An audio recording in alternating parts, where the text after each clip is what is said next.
So there I was, not 30 years old, selected to be the first American social scientist on the ground in China. And so I arrived in China, and thank goodness for that year in China, because it taught me so many things. First of all, it taught me that communism is is a is a terrible way to try to organize a society. And I came by that conclusion, of course, by listening to the villagers themselves who complained. Once they got to know me and trust me, they complained bitterly about their lives.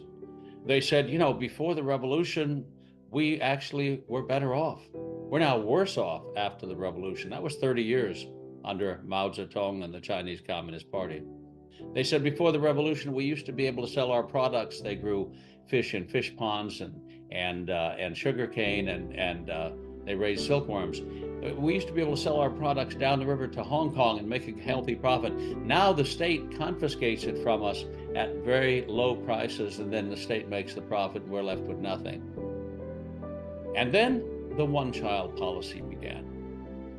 And I have to say that I was so embedded in the village by then that when the one-child policy began, on March 8th of 1980, the local Communist Party secretary, who'd become a friend of mine, came over to my house waving a Communist Party directive, and he said, "There's a new directive that's come down. I thought you'd like to see this." Well, of course I did. I wanted to see all the Communist Party directives I could get my hands on. And this one was remarkable. This one said that the population of Canton province was growing too fast, and that the Communist Party was going to pull out all the stops to stop the population from increasing more than 1% in the year 1980. And this was March. And I said, well, you know, Mr. Party Secretary, that it's March and it takes 9 months to conceive a child, so that all the babies who are going to be born in 1980 have already been conceived.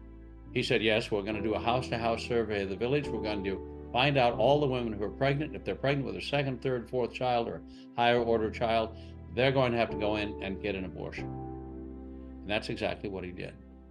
And I went with these women as they were arrested for the crime of being pregnant and taken miles away down the road to the commune headquarters, where they were locked up, and literally locked up, put under guard, forced to stay there, subjected to morning to night brainwashing sessions.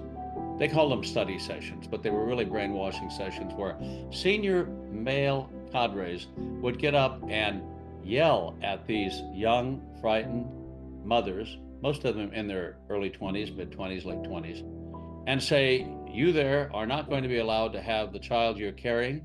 For the good of the state, for the good of the commune, for the good of the country, you have to get an abortion.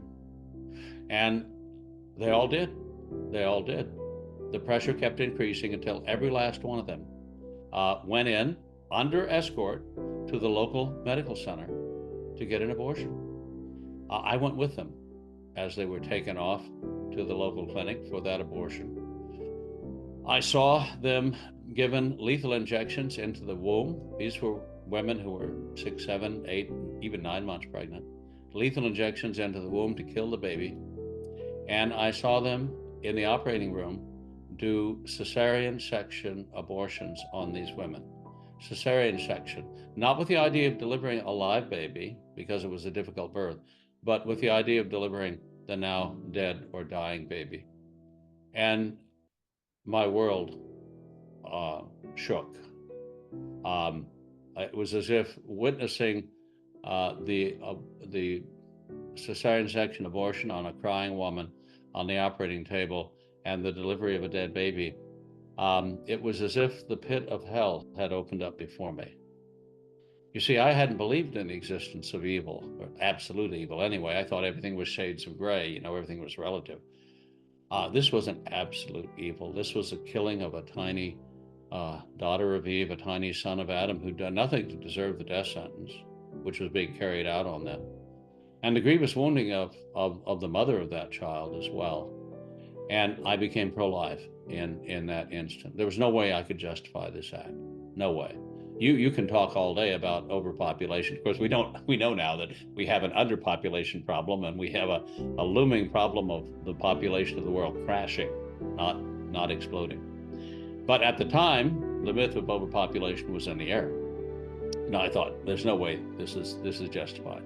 I rejected this evil. And it also forced me to consider whether or not good existed. Because you see, if such a great evil can exist, then either one of two things has to be true. If such a great evil can exist, then the universe is mad and nothing makes any sense. And the other possibility, of course, is that if such a great evil can exist, there must be a compensating good to keep things in balance. I didn't want to live in an insane asylum. So I began to seek the good. And of course, I was led to the source of all goodness, who is God himself.